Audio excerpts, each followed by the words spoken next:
get back to our guest, though, Dr. Marc Faber. Dr. Doom staying with us live from our studios up in Hong Kong. Dr.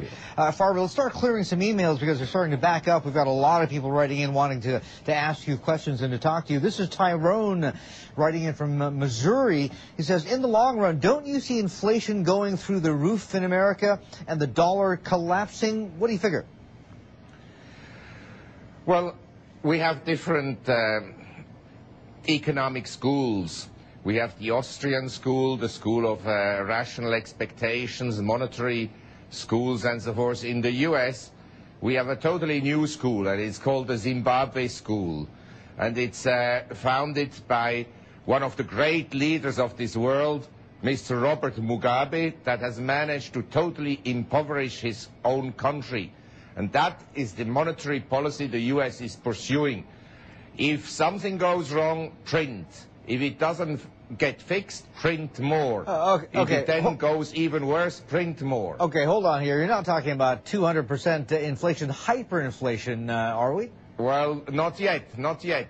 But I think eventually, if I look at government debt in the US and debt in general, I think the only way they will not default physically on their debt is to inflate.